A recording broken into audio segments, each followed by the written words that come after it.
Hello दोस्तों, आपसे स्वागत है मैकेनिकल फोरम फॉर यू में। तो दोस्तों आज हम लोग एसएससी का प्रीवियस ईयर क्वेश्चन पढ़ने वाले हैं। और दोस्तों इसी तरह हम लोग सारे क्वेश्चन को पढ़ेंगे। प्रीवियस ईयर में जो भी आएगा 50-50 क्वेश्चन के सेट बना बना के पढ़ेंगे हम लोग। एक ही बार अगर 200 क्वेश्चन हम पूरा दे देते हैं तो आप लोग को फिर दिक्कत होगा पढ़ने में, वो वीडियो काफ़ी लंबा चल जाएगा। हम कितना भी जल्दी करने की कोशिश करेंगे फिर भी 1.5 घंटा प्लस कर ही जाएगा क्वेश्चन, क्योंकि समझाना भी तो है। इसीलिए हम क्या करेंगे, 50-50 क्वेश्चन का ही सेट में बांटेंगे। और हम जितना भी पहले हम लोग टेक्निकल पे फोकस करते हैं, टेक्निकल का 50-50 क्वेश्चन करके पिछले जितना भी सालों में जितना भी हो पाएगा या जितना क्वेश्चन आया हम एक एक करके सारा ले लेंगे। और जो एग्जाम में आया तो हम एक्यूरेट वही क्वेश्चन लेंगे। इसके बाद फिर जब टेक्निकल खत्म हो जाएगा फिर टेक्निकल से ही जो होगा मतलब मॉडल सेट पेपर, उसका ही 50-50 क्वेश्चन करके हम लोग डालेंगे और आप लोग उसका टेस्ट दीजिएगा। उससे पता चलेगा आप लोग का हाँ कितना तैयारी हो चुका और कितना नहीं हुआ है, और आप लोग किस किस चीज़ में दिक्कत, मतलब आप लोगों को कौन कौन सब्जेक्ट में या कौन कौन सब्जेक्ट का कौन कौन टॉपिक में दिक्कत हो रहा है। जिस जिस टॉपिक में दिक्कत हो रहा है फिर उसको अच्छा से पढ़कर फिर से टेस्ट देना है, कोई दिक्कत नहीं। इसी तरह तैयारी करते रहिएगा। अभी 3 महीना का समय है, 1 सितंबर से 4 सितंबर तक का डेट निकला हुआ 2020 का जो भी होगा एग्ज़ाम एसएससी जेईई का, इसके लिए। ठीक है, तो आइए हम लोग फर्स्ट क्वेश्चन देखते हैं क्या बोल रहा है। तो micrometer with incline tube is called. तो एक माइक्रोमीटर है, ठीक ना, एक माइक्रोमीटर है जो कि इंक्लाइन ट्यूब उसमें लगा हुआ है। तो वह क्या चीज़ करेगा, हमारा इंक्लाइन ट्यूब हमारा डिफरेंशियल मैनोमीटर का काम करेगा। ठीक ना, एक माइक्रोमीटर है जो कि इंक्लाइन ट्यूब में है, वो डिफरेंशियल मैनोमीटर का काम करेगा। फर्स्ट क्वेश्चन हो गया। आइए देखते हैं next question. Hydrometer is use to determine. तो हाइड्रोमीटर का इस्तेमाल क्या चीज़ के लिए किया जाता है, पहले आप लोग खुद सोचिए, नहीं बनता तो फिर हम बताएंगे। ये सब क्वेश्चन तो 2 सेकंड का सोचिए, तुरंत बन जाना चाहिए। तो हाइड्रोमीटर जो होता है स्पेसिफिक ग्रेविटी को नापता है। स्पेसिफिक ग्रेविटी क्या होता है, कोई भी लिक्विड का डेंसिटी बाय स्टैंडर्ड लिक्विड का डेंसिटी। तो स्टैंडर्ड लिक्विड मतलब हो गया वाटर का डेंसिटी सिंपली। तो स्पेसिफिक ग्रेविटी हमारा हाइड्रोमीटर क्या नापता है, स्पेसिफिक ग्रेविटी नापता है। आइए देखते हैं next question. Continuity equation for a compressible fluid is. Compressible fluid के लिए कंटिन्यूटी इक्वेशन क्या हो जाएगा बताइए। तो ρ1 A1 भी ρ2 A2 V2। अगर कोई फ्लूइड कंप्रेस हो रहा मतलब उसका डेंसिटी अलग अलग है, इसी कारण से वो फ्लूइड दब रहा कहीं कहीं नहीं दब रहा। ओके, तो इसमें डेंसिटी भी दोनों का अलग अलग है। तो ρ1 A1 V1 equal to ρ2 A2 V2। ρ1 जहाँ की हमारा डेंसिटी है, ए हमारा एरिया, अभी हमारा वेलोसिटी है। आइए देखते हैं नेक्स्ट क्वेश्चन क्या बोल रहा है।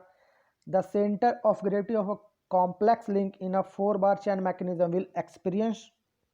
बताइए क्या चीज़ का एक्सपीरियंस करता है वो। कोई भी कॉम्प्लेक्स लिंक है 4 बार चैन का, और उसका सीजी जहाँ पर है मतलब सेंटर ऑफ ग्रेविटी जहाँ बीच का है, जहाँ पर टोटल मास अथी लगा हुआ है वहाँ पर, तो वहाँ पर क्या होगा, वहाँ पर नो एक्सीलरेशन होगा। ओके, कोई भी कॉम्प्लेक्स 4 बार लिंक में सीजी पे नो एक्सीलरेशन होता है। ओके, ये सब चीज़ ध्यान दीजिएगा। The power from the engine to the rear axle of an automobile is transmitted by means. बताइए,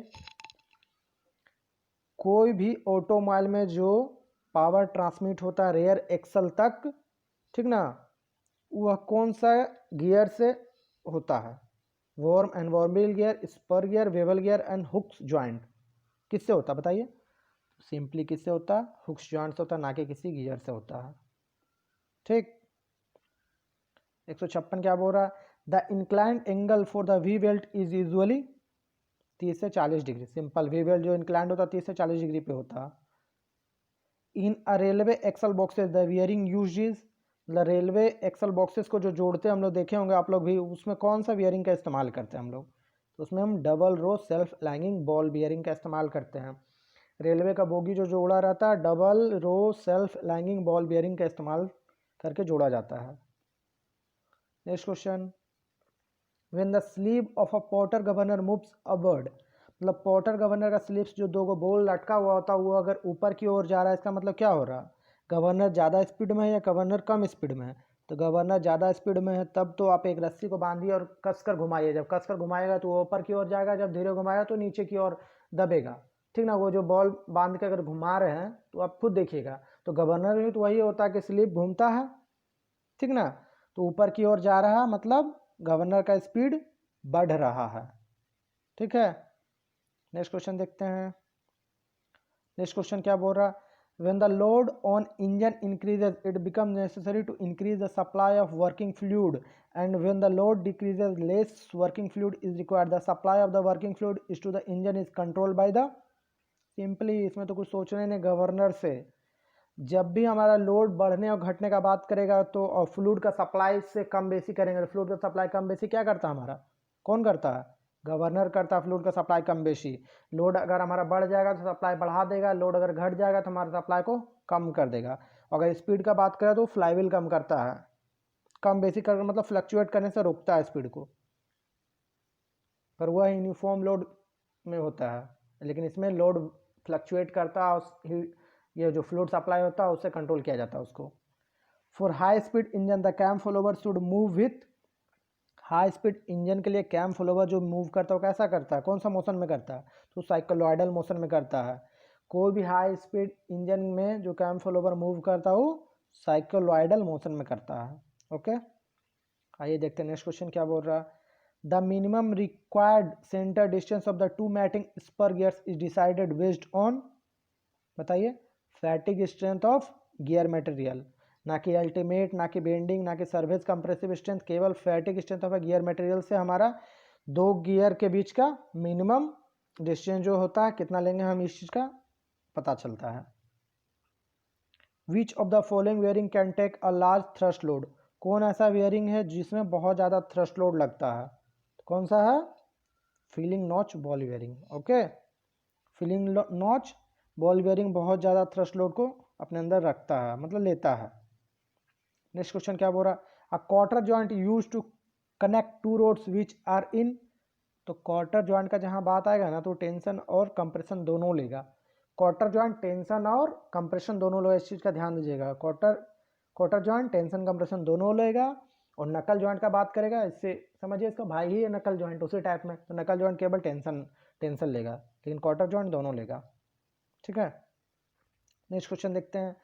विच of the following statement regarding मित्रे गियर्स इज करेक्ट, मित्रे गियर्स क्या होता है बताइए, मित्रे गियर्स सोचिए खुद से, तो मित्रे गियर्स के पास इक्वल स्पीड होता है क्योंकि दोनों का साइज सेम होता है। ओके, मित्रे गियर्स के पास इक्वल स्पीड होता है, दोनों सेम स्पीड पे घूमता है। Regarding general wearing under film lubrication condition, which of the following statement is correct, बताइए, जनरल वेयरिंग में कौन सा स्टेटमेंट करेक्ट हो जाएगा, तो proportional to the speed of rotation, metacentric height is the distance between the metacentre and, बताइए सोच के बताइए, metacentre and CG centre of gravity, metacentric height जो होता है metacentre and centre of gravity के बीच के डिस्टेंस को बोलते हैं metacentric height, metacentre and CG, इस चीज़ का ध्यान दीजिएगा। Next question, the centre of gravity of the volume of the liquid displaced by an immersed body is called, the centre of gravity, ध्यान से सुनिएगा, the centre of gravity of the volume of the fluid displaced by an immersed body is called, simply centre of buoyancy। The ratio of actual measured head to the head imparted to fluid by impeller for a centrifugal pump is known as a manometric। okay,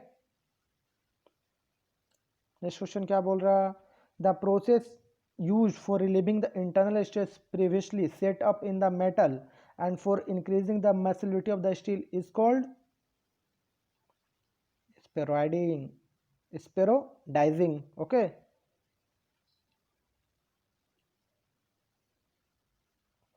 the process of making hollow casting of desired thickness by permanent mold without the use of cores is known as, इस ये question कई बार repeat हुआ है।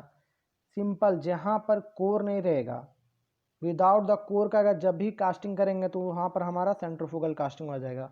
Okay ना, जहाँ पर without the core का बात आएगा वहाँ पर सेंट्रीफ्यूगल कास्टिंग टिक करना है, ये तो समझिए रटने का ही। According to Indian standard specification a plain carbon steel designed by 40 C8 means that the percentage of carbon content is 0.35 to 0.45। A moving material is used for, तो मूविंग मैटेरियल अंदर में होल करने का काम देता है। ओके, तो whole करेंगे तो हमारा क्या बनेगा, ट्यूब बनेगा। ट्यूब ड्राइंग में हमारा मूविंग मैटेरियल का इस्तेमाल किया जाता है। ओके, ट्यूब ड्राइंग में हमारा मूविंग मैटेरियल का इस्तेमाल किया जाता है। क्यों? क्योंकि उसमें मैटेरियल से हमारा किसी भी चीज़ को हम होलो करते हैं। Crater wear takes place in a single point cutting tool as a, crater wear क्या होता है, क्रेटर बियर कहाँ पर होता है सिंगल पॉइंट कटिंग टूल में, तो फ्लैश फेस पे होता है। ओके, क्रेटर बियर कहाँ पर होता है, फेस पे होता है। Next question, the relationship between the tool life is denoted by T and the cutting speed is denoted by V is expressed as where N and C are the constant, V T का power N equal to constant. ये formula है, Taylor's formula है शायद। Okay, V T का power N बराबर कॉन्स्टेंट। Next question क्या बोल रहा, black colour is generally painted on, तो ब्लैक कलर जनरली क्या चीज़ के लिए पेंट किया जाता है, ब्लैक कलर जहाँ भी रहेगा वो हमारा ऑक्सीजन के लिए पेंटेड रहेगा। ओके, ब्लैक कलर ऑक्सीजन, जहाँ भी ब्लैक कलर का सिलेंडर दिख जाएगा समझ जाएगा ऑक्सीजन का सिलेंडर है। Consumable electrode is use in, consumable electrode क्या चीज़ में इस्तेमाल करता है, जहाँ पर कंज्यूमेबल का बात करेगा MiG welding, MiG arc welding, और नॉन कंज्यूमेबल का बात करेगा तो टिग आर्क वेल्डिंग। ओके, अगर कंज्यूम करेगा तो MiG arc welding, non consumable रहेगा तो टिग आर्क वेल्डिंग। ठीक है, नेक्स्ट क्वेश्चन देखते हैं, the direction solidification in casting can be improved by using chills and padding. Direction solidification जो कोई भी कास्टिंग प्रोसेस में हम लोग करते हैं क्या चीज़ से करते हैं, चिल्स एंड पैडिंग से। The purpose of chaplets is used to support the cores. Okay, chaplet का क्या चीज़ का इस्तेमाल करते हैं हम लोग, उसका कोर को सपोर्ट करने के लिए। In a homogeneous isotropic elastic material, the modulus of elasticity is denoted by E in terms of G and K is equal to, इसका सिंपल सा formula 9 kg by 3k plus G, 179 का ए number, 9 kg by 3k plus G। तो इसमें K क्या हो गया हमारा, K जहाँ तक कि हमारा K क्या हो जाएगा, K bulk modulus of elasticity हो जाएगा, G हमारा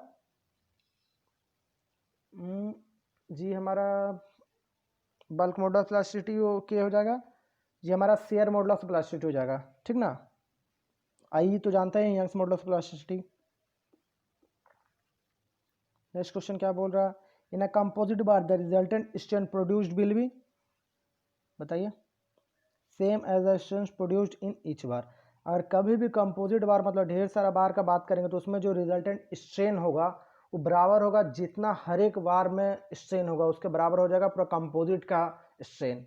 ओके ना, नेक्स्ट क्वेश्चन क्या बोला देखते हैं, two spring of stiffness K1 and K2 respectively are connected in series, ध्यान दीजिएगा in series, what will be the stiffness of composite spring. तो K इक्वल टू K हो गया हमारा composite spring, K1 into K2 by K1 plus K2, इसमें series में उल्टा होता है। ठीक ना, ऐसा नहीं कि सीरीज रहेगा तो डायरेक्ट ये मार दीजिएगा, ये गलत हो जाएगा। सीरीज में यहाँ K1 into K2 by K1 plus K2। Okay, series में स्प्रिंग का स्टिफनेस ये होता है, ना कि हमारा रेजिस्टेंस जैसे हम लोग बच्चा में करते थे क्लास 9 में, उस टाइप में नहीं करना है। नेक्स्ट क्वेश्चन देखते हैं क्या बोल रहा है, a solid shaft transmit 44 kilowatt power at 700 RPM, calculate the torque produce. तो सिंपली पावर का क्या फॉर्मूला होता है हमारा, पावर का 2 पाई NT/60, हमको निकालना क्या है, टॉर्क निकालना है। तो पावर हमारा कितना दिया हुआ, 44 किलोवाट दिया, तो हमको वाट में चेंज करेंगे तो 3 जीरो लग जाएगा हमारा, इक्वल टू 2 का 2 इंटू पाई का हो गया 22/7, और एन कितना हो गया हमारा 700, और इंटू हो गया टी ऊपर में ही। ठीक ना, अब ये इंटू इसको हटा दे रहे हैं हम, फिर से कर रहे हैं यहाँ पर, ये 44,000 इंटू 7 हो जाएगा, जो नीचे था वो ऊपर आ जाएगा 22/7 का, अब बटा यहाँ पर क्या हो जाएगा 22 इंटू 700। ओके, ये हमारा इधर टी। तो जब हम इसको सॉल्व करेंगे तो हमारा कितना आ जाएगा 10, ओके ना, कितना आ जाएगा 10 आ जाएगा, ठीक है, 10 न्यूटन मीटर। 182 का ए नंबर 10 न्यूटन मीटर। इसको सॉल्व कर लीजिएगा, फॉर्मूला हम बता दिए उसमें रखिएगा, खुद से अच्छा से सॉल्व करके देखिएगा, 10 न्यूटन मीटर आ जाएगा। न्यूटन मीटर बराबर क्या होता है, न्यूटन मीटर मतलब जूल हो गया, ठीक ना। What are the equilibrium condition to be satisfied for a particle applied with a system of non-coplanar concurrent forces? तो इसमें sigma F X equal to 0, sigma F Y equal to 0, sigma F Z equal to 0, moment of X equal to 0, moment of Y equal to 0, moment of Z equal to 0। इसमें मतलब totally जब भी equilibrium condition का बात करेगा non coplanar concurrent forces का, तो हर एक चीज को 0 करना है हमको। नेक्स्ट क्वेश्चन क्या बोल रहा,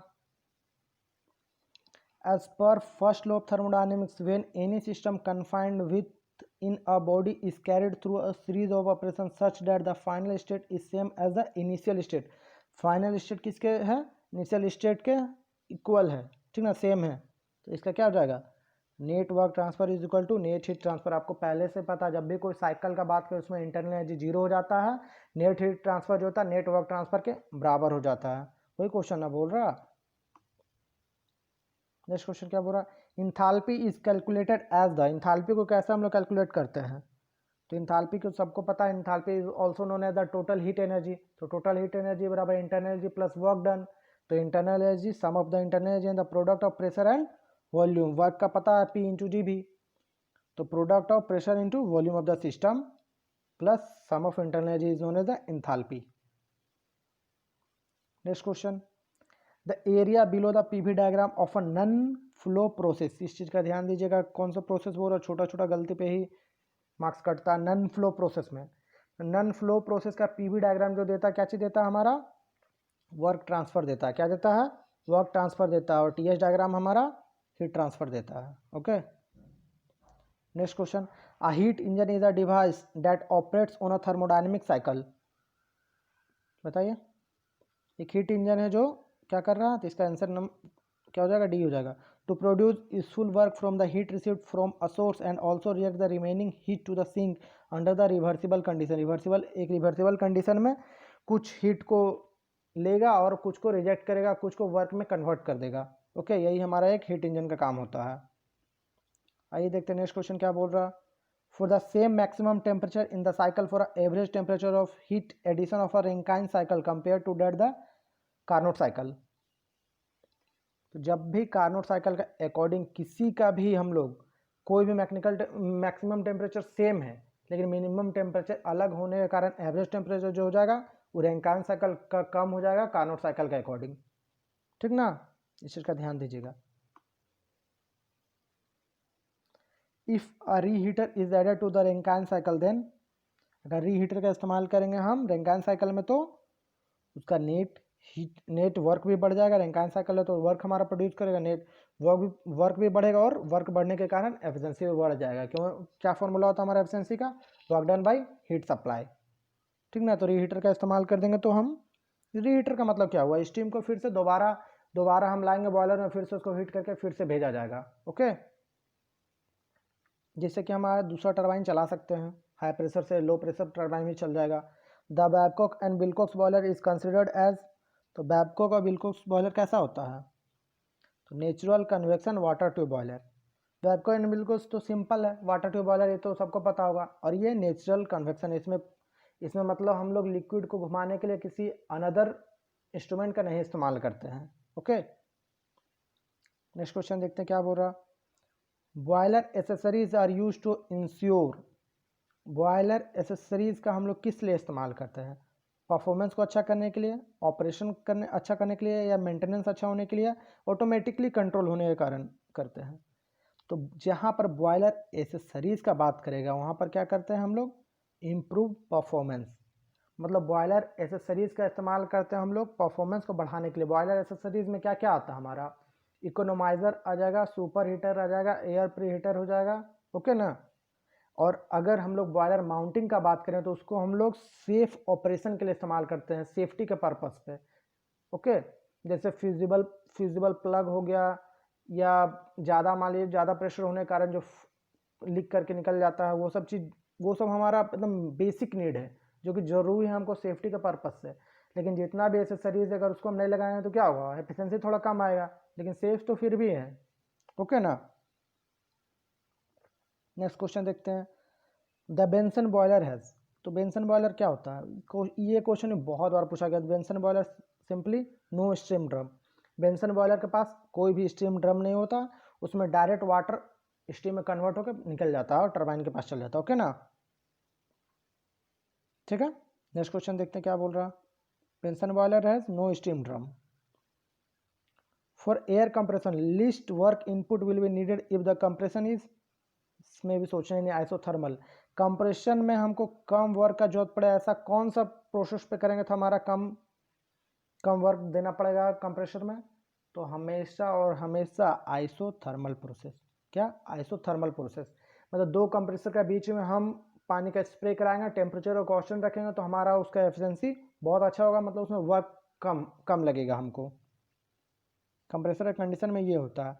rotary compressor is best suited for, rotary compressor सबसे अच्छा किसके लिए माना जाता है, तो रोटरी कंप्रेसर जो होता है ज़्यादा क्वांटिटी ऑफ एयर को कम प्रेशर पे ही देता है, लेकिन बहुत ज़्यादा क्वांटिटी ऑफ एयर को हम लोग को प्रोवाइड कराता है। रोटरी कंप्रेसर एक ऐसा कंप्रेसर है जो कि कम प्रेशर पे ही दे पाता, ज़्यादा हाई प्रेशर पे नहीं दे पाता रेसिप्रोकेटिंग कंप्रेसर की तरह, लेकिन जितना ज़्यादा हम लोग को हवा का जरूरत पड़ता है उतना हमको दे देता है। ओके, नेक्स्ट क्वेश्चन देखते हैं, steam nozzle converts, steam nozzle क्या चीज़ को किस में कन्वर्ट करता है, स्टीम नोजल हीट एनर्जी को काइनेटिक एनर्जी में कन्वर्ट करता है। ओके ना, नोजल का सिंपली यही काम है कि काइनेटिक एनर्जी में कन्वर्ट करता है, तभी तो टरबाइन पे लगता है काइनेटिक एनर्जी बहुत हाई से, तो फिर टरबाइन घूमते हैं जिससे हम लोग इलेक्ट्रिसिटी जनरेट करते हैं। तो steam nozzle heat energy to kinetic energy. Next question क्या बोल रहे हैं, the degree of reaction of a steam turbine is the ratio between the enthalpy drop in, तो डिग्री ऑफ रिएक्शन DOR जिसको हम लोग शॉर्टकट में लिखते हैं, तो डिग्री ऑफ रिएक्शन क्या चाहिए, enthalpy drop in moving blade by enthalpy drop in total moving blade plus fixed blade, तो moving blade and that in the stage होगा नोजल में, that in the stage, moving blade बटा total enthalpy drop, तो total enthalpy drop में क्या हो जाएगा, moving blade plus fixed blade दोनों का, तो उस स्टेज में जितना भी हमारा ड्रॉप कर रहा है वो सारा डिग्री ऑफ रिएक्शन में कहलाएगा। ठीक है, moving blade by that in the stage is known as the degree of reaction.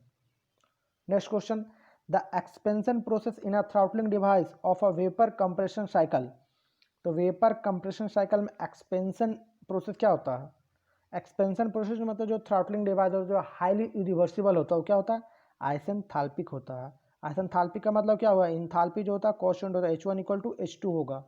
Okay ना, इसका इंथाल्पी कांस्टेंट होगा, इंथाल्पी पहले पढ़ चुके हैं हम लोग क्या होता है। अगला क्वेश्चन क्या बोल रहा, lowering the evaporator pressure in a vapour compression cycle, vapour compression cycle में अगर इवेपोरेटर प्रेशर को हम कम करेंगे तो क्या होगा, increase the required work and decrease the COP। जब भी हमारा अगर इवेपोरेटर प्रेशर का हम लोग VCRS में अगर कम करेंगे तो हमारा वर्क जो हम लोग लेता है VCRS काम करने के लिए वो वर्क बढ़ जाएगा, वर्क बढ़ने के कारण क्या हो जाएगा, हमारा COP घट जाएगा। ओके ना, अगर यही हम इसको बढ़ा देते हैं थोड़ा सा तो हमारा वर्क कम लेगा और एफिशिएंसी हमारा इंक्रीज करेगा। ओके ना, अगला क्वेश्चन क्या बोल रहा है, in ammonia water vapour absorption refrigeration system, ammonia is a refrigerant and water is a absorbent, क्या ये सही है, बिल्कुल सही है, फर्स्ट नंबर ही। Ammonia water vapour absorption system में एमोनिया जो होता है हमारा रेफ्रिजरेंट का काम करता है और वाटर जो हमारा एब्जॉर्बेंट का काम करता है। और एमोनिया क्या होता है, अगर वाटर ठंडा है तो एकदम गुड एब्जॉर्बर का काम करेगा, जैसे ही वाटर को गर्म करेगा वो वीक काम करेगा, वह वाटर से अलग होकर वेपर बनकर उड़ जाता है। ओके ना, यही प्रोसेस से हम लोग वेपर एब्जॉर्प्शन सिस्टम चलाते हैं। सॉरी दोस्तों, आइए देखते हैं नेक्स्ट क्वेश्चन, ये आज का हमारा लास्ट क्वेश्चन। देखिए आज हम लोग कितना जल्दी 25 मिनट से कम में भी कर दिए। इसी तरह हम लोग कोशिश करेंगे कि जितना ज़्यादा से ज़्यादा जितना कम समय में क्वेश्चन कर सके, ताकि आने वाले एग्ज़ाम से पहले हम लोग बहुत सारे क्वेश्चन कर लें प्रैक्टिस, जिससे आपका एग्ज़ाम में एक अच्छा नंबर आ सके।